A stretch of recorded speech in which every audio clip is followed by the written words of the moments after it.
Bonjour à tous, pour cette 9e ronde et la dernière du tournoi de la Plagne, aujourd'hui je rencontre une jeune lyonnaise de plus ou moins 11 ans, qui s'appelle Maëlys Manouvel, du club de Lyon du coup. Et du coup, je savais, en pré-tournoi, que cette partie je devais la gagner, si je ne voulais pas perdre du score Elo, si je voulais avoir une performance potable, ok, il fallait que je la gagne celle-là. Parce que du coup, vous avez vu cette grande série de défaites que j'ai faite de la ronde 2 à la ronde 4.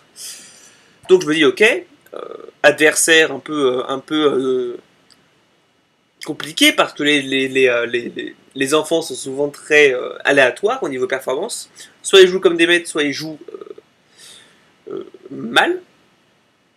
Et du coup, je me souviens de la partie que j'ai vue d'elle la veille parce qu'elle jouait à côté de moi en gros. Donc j'ai pu voir la partie qu'elle a fait. Et je savais que du coup sur E4 elle jouait C5. Et je savais que sur cavalier F3 elle jouerait D6. Ici, la partie avait continué C3 avec des coups de cavalier F6, fou D3, mais ce n'est pas le sujet. Ici, du coup, je savais qu'il allait probablement y avoir une sicilienne sur l'échiquier. Donc, je prépare un peu mes lignes, vite fait, je révise mon alapine, et du coup, je joue E4. Elle joue C5 comme attendu, et je joue C3. Alapine, toujours pareil, l'idée c'est de jouer D4. Alors, en effet, j'aurais pu jouer pour la victoire ici avec cavalier F3, c'est un coup plus ambitieux, mais je ne connais pas les lignes, et je me suis promis de jouer que des lignes que je maîtrise, quitte à faire nul. Donc ici, je joue C3. Une ligne assez nulle, ça c'est une ligne qui est réputée comme faisant beaucoup nul, mais qui n'est pas... Il faut connaître, faut connaître. Et ici, malheureusement pour moi, elle connaît, elle joue des 5, et là je me dis, ah, elle connaît. Elle connaît, ça ne va pas être aussi simple de gagner. Cette ligne est considérée comme étant la ligne qui annule le plus facilement contre la lapine, et qui est considérée comme une ligne critique pour les blancs.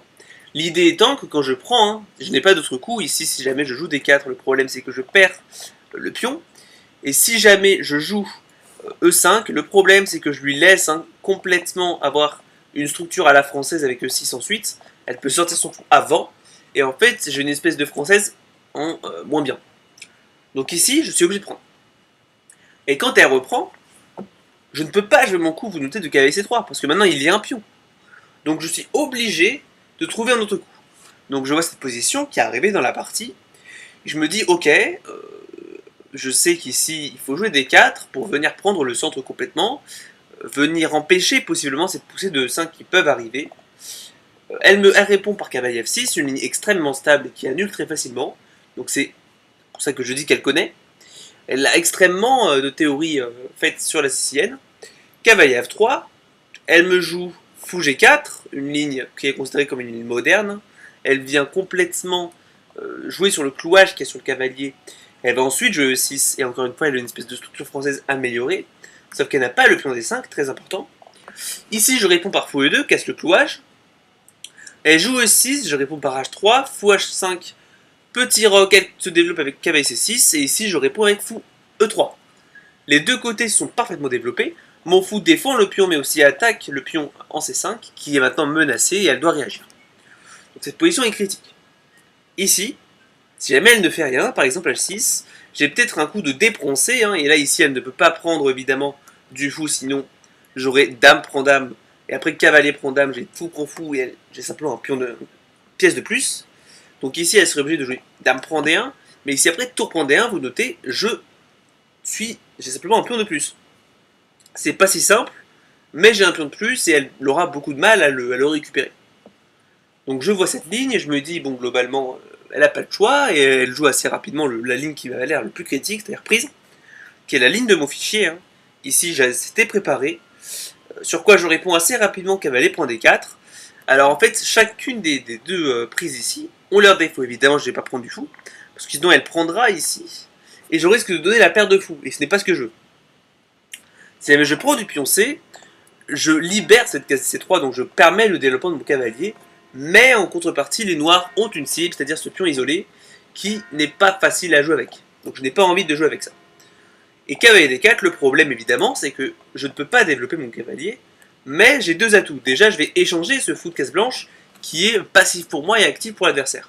Mais en plus, j'ai un avantage stratégique sur le fait que j'ai cette majorité à l'aile dame et que les noirs, eux, auront de mal à canaliser cette poussée de pion.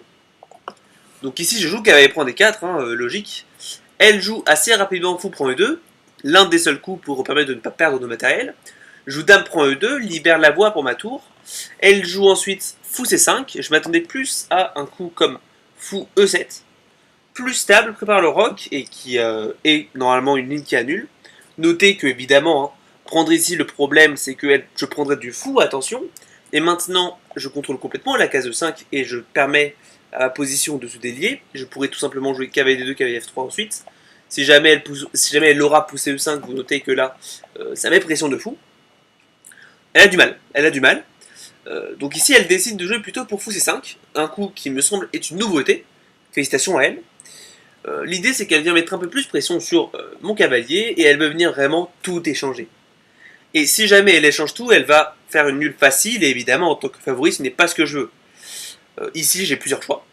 J'aurais pu jouer un coup comme tour D1, avec l'idée de venir tout simplement défendre le cavalier, et elle pourrait simplement roquer, et c'est un léger avantage blanc apparemment. Après, par exemple, cavalier prend cavalier, fou prend fou, fou prend fou, on prend fou, dame H5. Ici, les blancs ont une bonne position, et ici, elle menace, échange de dame, et je peux simplement le refuser avec dame D3, par exemple. Et la position se tient. Ici, j'ai décidé d'opter pour une option plus sournoise, j'ai envie de dire. Je me suis dit, et si je prends reprendre normalement de la dame, pour éviter de se déclouer, de se créer un pion isolé. Là, je vais pas reprendre parce que dans ce cas-là, tu vas venir avoir tout échangé et c'est probablement partie nulle. Et je me dis, dans ce cas-là, est-ce que j'ai pas un petit coup de cavalier D2? Et quand elle reprend, ok, mais je reprends. Et j'ai peut-être ensuite un coup de cavalier E4 ou cavalier F3. Et mes tours s'activent vachement et en soi, je t'ai débarrassé d'un fou qui était quand même vachement actif. Je me dis, ok, la position est probablement objectivement égale, mais j'ai toujours ma majorité à l'aile dame qui risque d'être extrêmement active pour moi. Donc je joue finalement ici, après fou C5, je joue prise. Elle prend, je joue après cavalier D2. Elle rock, je m'attendais plutôt à ce qu'elle prenne, très honnêtement. Mais elle n'a pas pris, et elle rock. Dans ce cas-là, je me dis, bon, autant activer une tour, on la met sur la colonne D. Ici, j'ai préféré mettre la tour F pour garder la colonne A, enfin la tour A, pour venir la mettre en C1. Pour venir préparer cette poussée C4, B4, A4, B5, C5, C6, et venir mobiliser cette majorité à l'aile dame qui risque d'être extrêmement gênante pour Maëlys. Elle répond par tour FD8, donc elle fait plus ou moins pareil. Ici, je joue cavalier F3 pour contrôler les cases centrales. Elle prend, je prends, cavalier D5, je pars Maëlys. Et là, c'est un moment critique. La position est probablement égale, mais on a échangé pas mal de pièces. Les noirs ont réussi à activer leur cavalier, mais en contrepartie, j'ai cette majorité à l'aile dame qui va pouvoir se pousser. Donc je me dis, ok, qu'est-ce que je fais? Qu'est-ce que je fais Globalement, il va falloir que je bouge cette dame qui est dans l'air. Donc j'ai plusieurs cases. Déjà, j'ignore un peu ces coups sur la colonne E, parce que je me dis, par exemple, dame E2, elle pourra simplement rien faire, en fait. Par exemple, elle pourra simplement bouger de tour à C8, et ici, je ne dois pas la suite. Je ne dois pas la suite parce que je n'ai pas de pression sur le centre noir. Par exemple, je joue C4, ici, je ne peux pas, en fait, parce qu'en plus, c'est vraiment en l'air. Donc ici, peut-être un coup à la place de tour D4. Tour à D8 qui arrive, mais en fait, je vois pas d'attaque. Elle pourra simplement bouger sa tour, bouger son cavalier. Maintenant, je n'ai plus de colonne ouverte. Donc je me dis que ça va pas, dame G5 j'y pense, mais je me dis peut-être que j'ai H6, dame G3, tour à C8 tout simplement, j'ai pas d'attaque ici. Si jamais je veux mater le roi noir, c'est pas avec une dame que je vais le faire. Il faudrait que j'amène mon cavalier, probablement sur la case H5, mais le moyen le plus court d'y arriver serait de passer par E1, D3, F4, H5 et ensuite taper sur la case, mais elle pourra simplement bouger G6 de toute façon. Puis même la case F4 qui est sur mon chemin, elle est défendue par le cavalier. C'est impossible, je n'ai pas d'attaque. Du coup, je me dis où mettre. Et là, j'ai une idée. Est-ce que je la mettrais pas en D4? Ça empêche complètement les poussées de 5. Et en même temps, ça menace peut-être, si elle fait un coup aléatoire, ce coup de C4. Et elle ne peut pas bouger le cavalier. Parce que, admettons, elle le bouge là. Je vais prendre. Et quand elle reprend, Maintenant, elle est obligée de bloquer du cavalier. Et maintenant, j'ai cavalier E5. Attaque la dame. Et quand tu reviens ici, j'ai peut-être cavalier D7. Et tu perds du matériel. Je me dis, c'est incroyable, je gagne du matériel.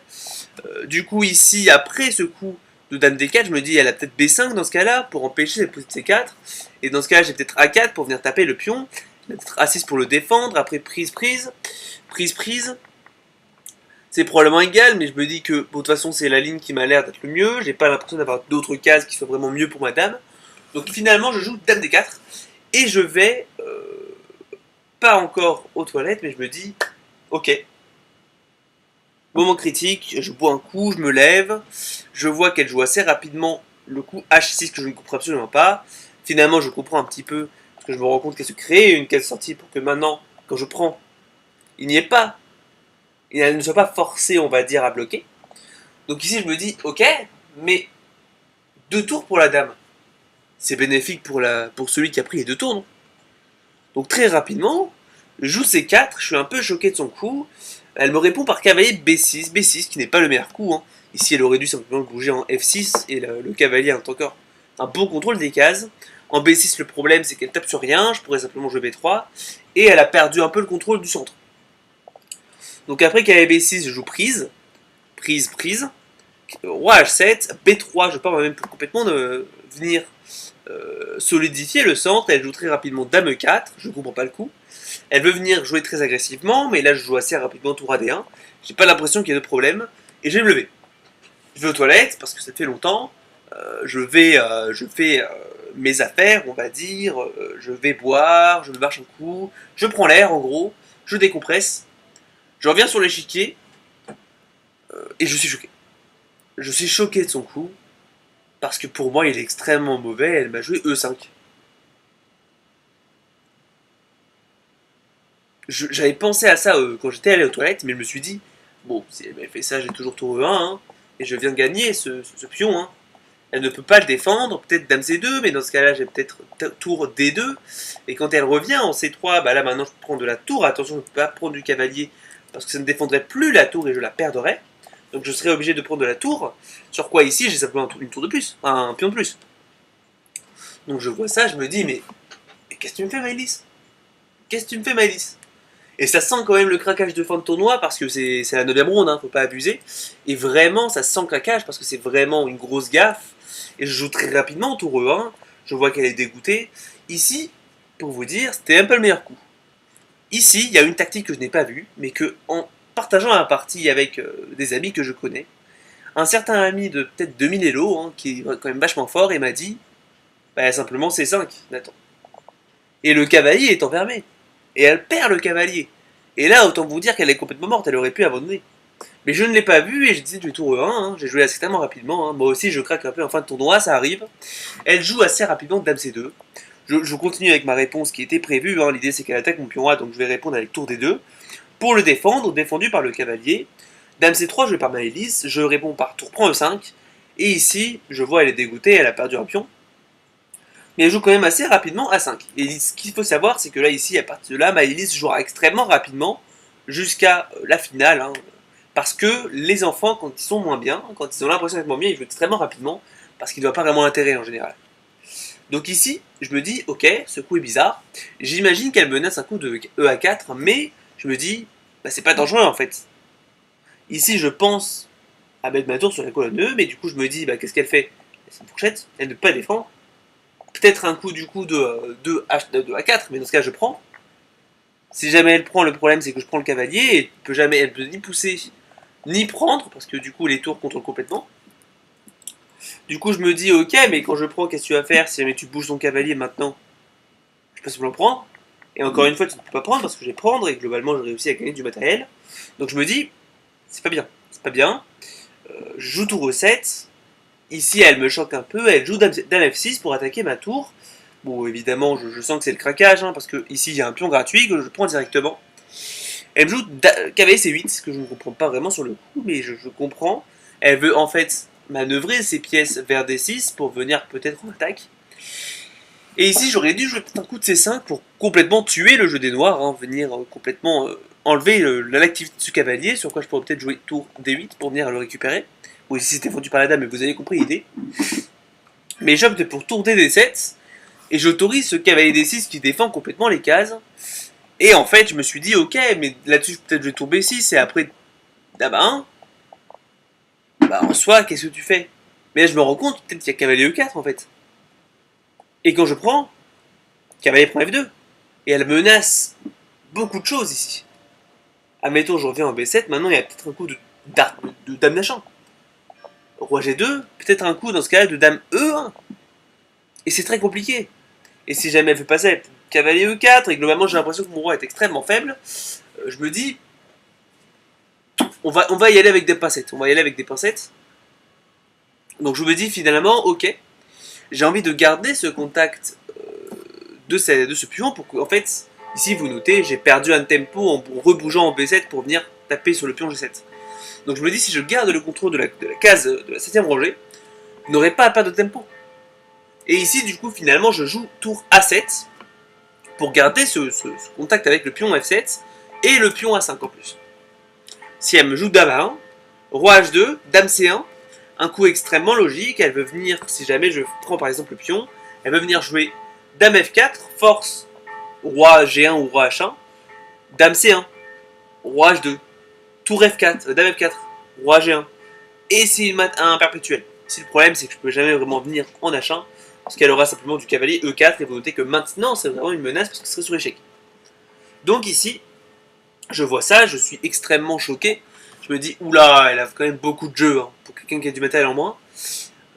Je me dis évidemment, ce cavalier n'est pas gratuit, parce qu'elle pourrait simplement jouer dame F4, et c'est une magnifique fourchette. Du coup, j'écarte cette idée, je regarde un peu, mais toutes les lignes que je calcule, il y a vraiment des fortes attaques, avec encore une fois ce cavalier E4. Je me dis, en fait, là, Maëlys, son coup critique et celui qui lui offre tout le jeu qu'elle a, c'est clairement ce coup de cavalier E4, qui lui permet d'accéder à mon roi, et de prendre les 4. Donc je me dis, évidemment, si ce cavalier n'est pas là, elle n'a plus de jeu. Et avec mes 3 pions passés, je vais pouvoir récupérer son pion en plus, là, hein, c'est 3 pions passés liés, bah elle est complètement morte. Donc je commence en fait à vraiment calculer tour prend cavalier. Je me dis, bon, elle va probablement jouer dame F4, sur quoi j'ai peut-être un coup de roi H1, avec l'idée que si jamais elle fait échec maintenant, j'ai le simple cavalier G1 pour venir enlever tous ces échecs. Donc ici elle prendra probablement, et je prends le pion, tu n'as jamais de mat à la perpétuelle ici, parce que là ici tu n'as pas d'échec. Si tu viens là, je joue G3 et le cavalier n'est pas en l'air. Hein. Je me dis, ok, c'est intéressant. Je regarde un petit peu, je me dis, bon, de toute façon elle n'est pas très bien, elle n'est pas très haut classée, donc même si jamais c'est nul, jamais elle tient. Et finalement je joue tour prend cavalier. Elle me joue dame F4, je joue roi H1, elle prend, je joue tour prend pion. Et elle me joue ici dame B6 pour venir taper ma tour et le cavalier.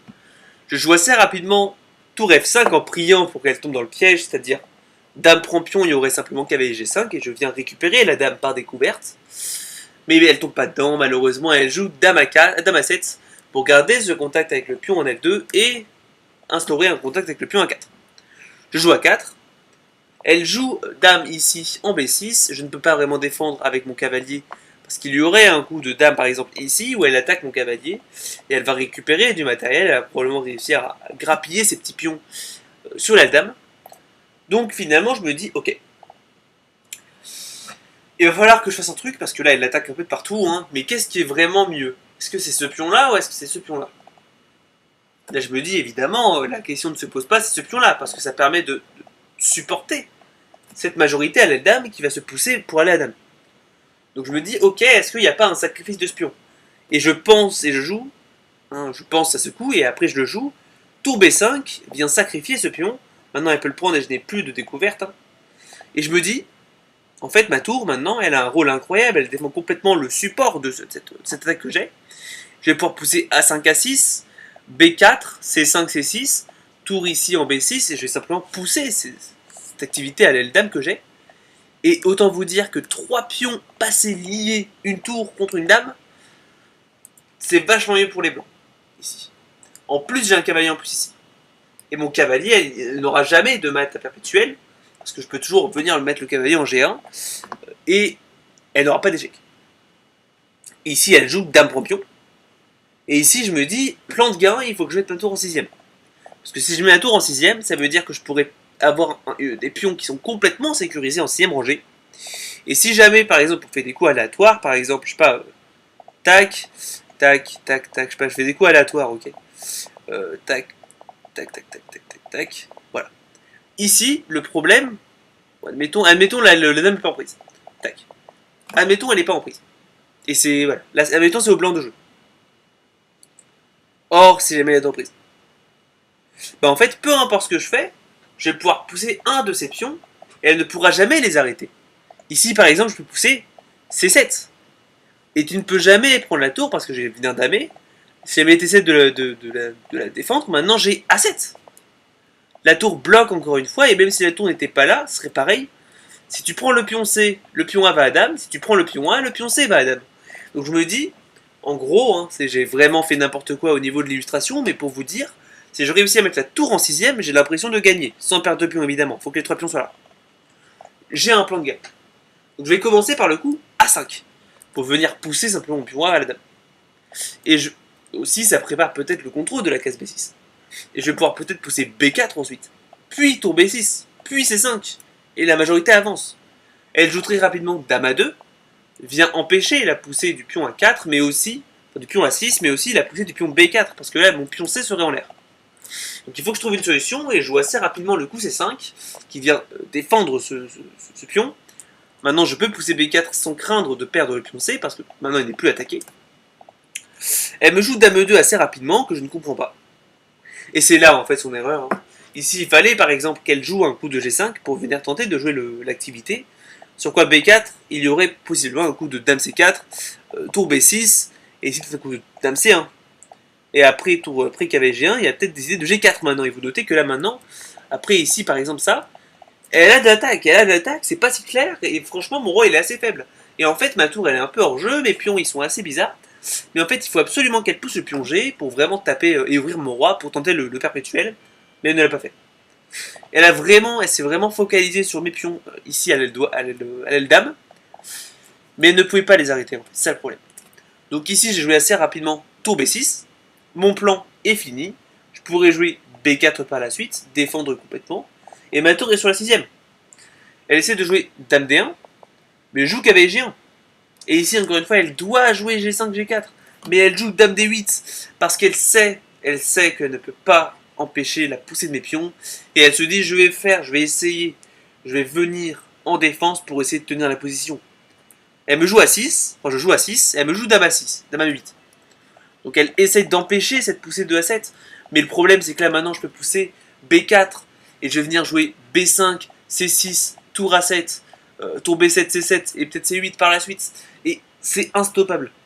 Ici, encore une fois, elle doit vraiment jouer G5. Maintenant, elle est complètement perdante, mais G5, c'est l'option qui lui donne le plus de jeu. Mais elle joue dame A7, elle tient vraiment à vraiment empêcher mes pions de pousser. Mais là, maintenant, je joue B5, je défends complètement mon pion A. Elle joue roi G8 pour essayer de venir amener son roi, mais c'est beaucoup trop tard. Et je joue tour B7, sacrifice de pion. Mais l'idée, c'est que là, évidemment, si elle prend, je pousse à 7.